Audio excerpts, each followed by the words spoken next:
the planning end. So first, you create an AI agent. You tell what he has to do, what reasoning he has to provide, what actually the task of that AI agent is. Okay. Then we have workflow agent. I mean, the sequential order I have talked about earlier, right? And then the parallel kind of thing you can define here. It is perfect for structurable and predictable processes. Then we have custom agent. I mean, you will be having a multi-logic in your code, right? For example, your code goes here, then it follows some other sequential things. Then we have custom agents.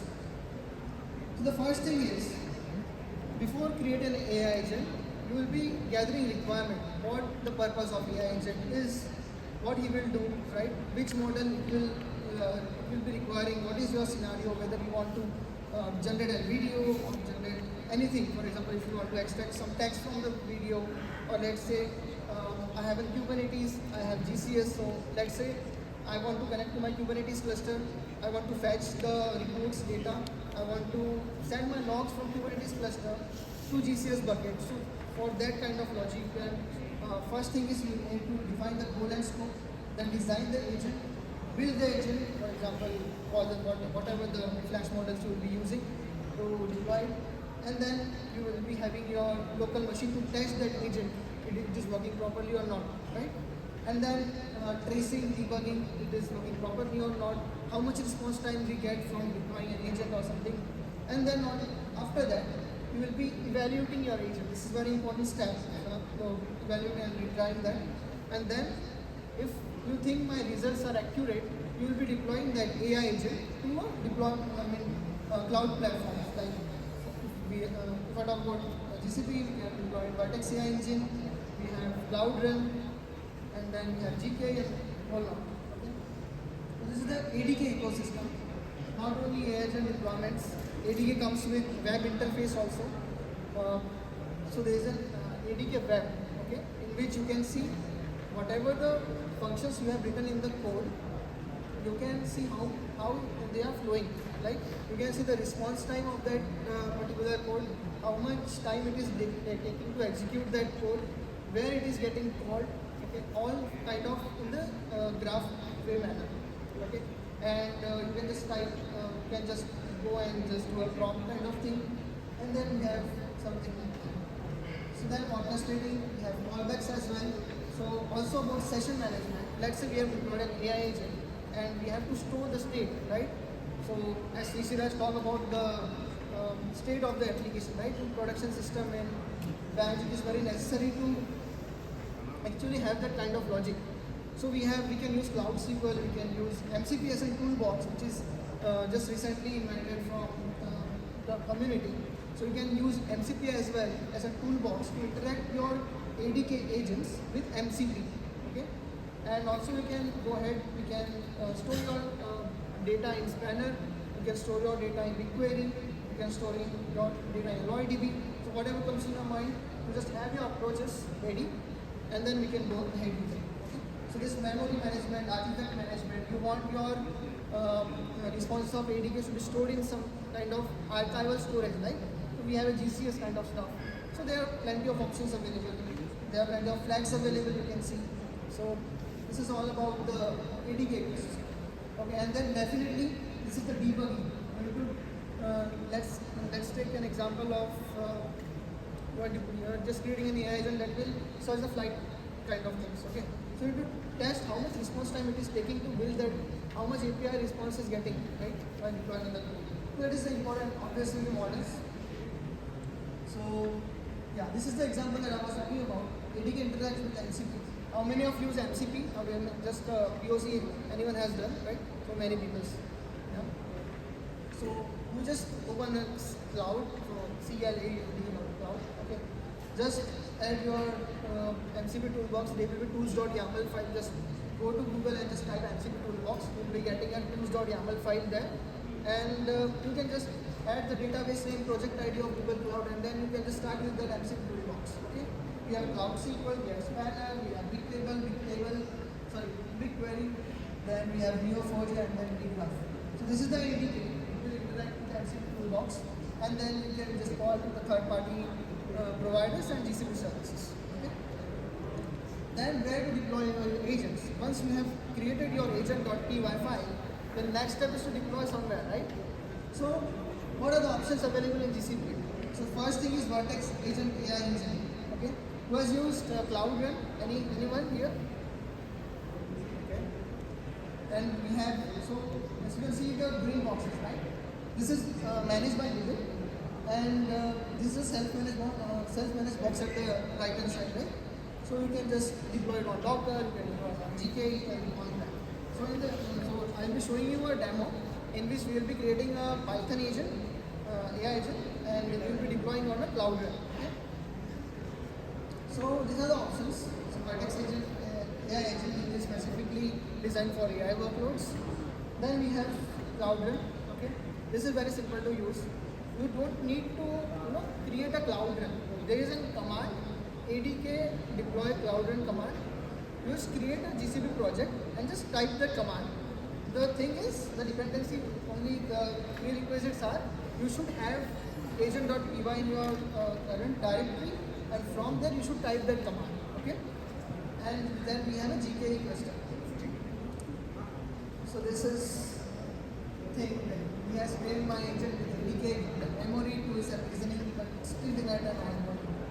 We need a Cloud Run for deployments. Then finally Kamala got a seat, and then he was able to travel in the cloud. Okay? So always choose a scalable solution to deploy your workloads. Okay? Then going ahead with the features of ADK. So it utilizes pre-built models and custom function can integrate with OpenAPI specs. It is model agnostic, it is cloud agnostic, whatever. Then we have code first deployment. You just define your logic, you define your agents in your local directory, and then just easily orchestrate with Python. Okay. Then we have multi-agent systems. So in the beginning, Kalyan has introduced to A2A protocol, right? Agent to agent. For example, this is the room, and that is a room. Okay. You want your AI agent from that room to communicate to that room. Okay. So there's an A2A protocol which is very launched recently from Google, just 2 months back, and it used to do a multi-model kind of requirement, and it is also used by third-party tools as well. Then the fourth step, which I am focusing very often, that is deploy anywhere, like Vertex AI, Cloud Run or GKE. So we will be using 2.5 Gemini model to deploy our AI agents. So, and then interoperability, and you can use MCP, you can use A2A, you can use kind of all protocols you suppose. And then it is model agnostic, you can deploy it everywhere in AWS, Azure or GCP. Then the model types. So choosing a model is very important while deploying an AI agent, right?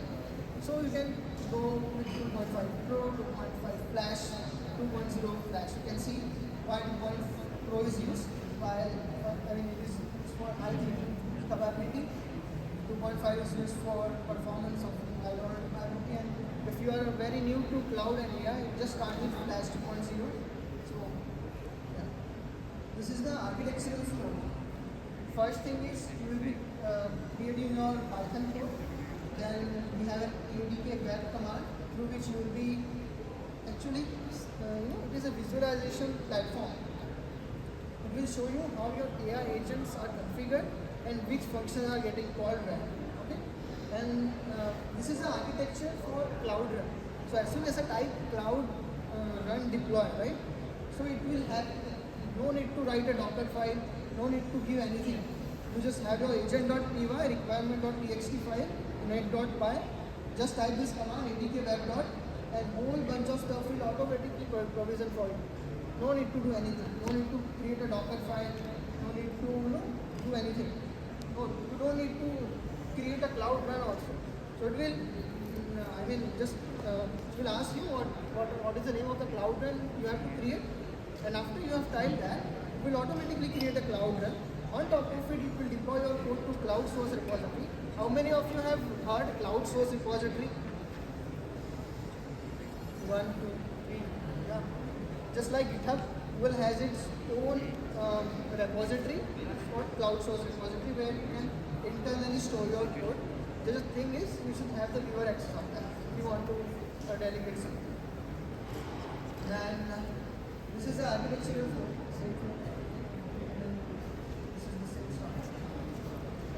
So this is the UI of ADK web. Okay, you can see the agent. This is operation agent. Okay, it is calling to multiple function. AI in the background is nothing but a function calling, right? Okay. So you can see list objects in the bucket, list objects in the bucket, delete objects in the bucket, create objects in the bucket. On the left hand side you can see the red one, right? It's an how I can help you with that. So I have typed hello. There's been how I can help you with GCS today. I have said this GCS. Sure, I can help you with that. And then he has listed the all the buckets. Okay. So the live demo.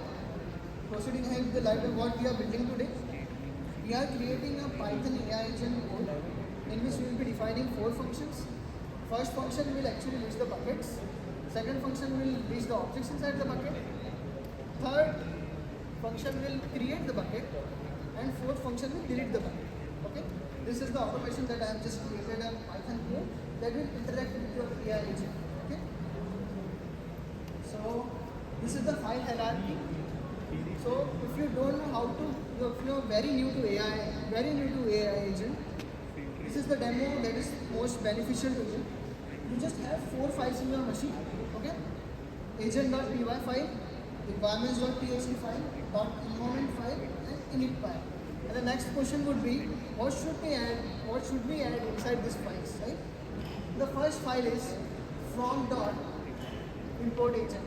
Okay. So this file actually imports the package that is called agent.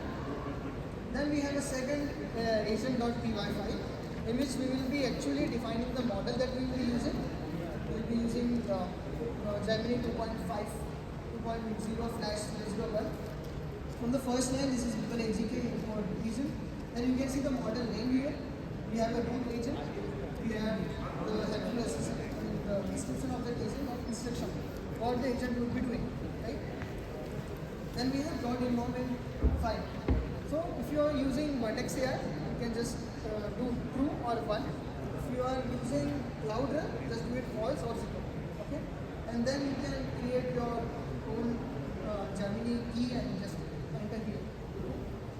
Then we have a requirement.txt file, Google ADK, and then we are using GCS to interact with your ADK. Just add Google Cloud Storage here. Okay? So this is so we'll be deploying to Cloudrun. So this is the ADK deploy command that I was talking previously. So here Google Cloud project you need to enter in which location Cloudrun is will help you, and then service name and then agent path.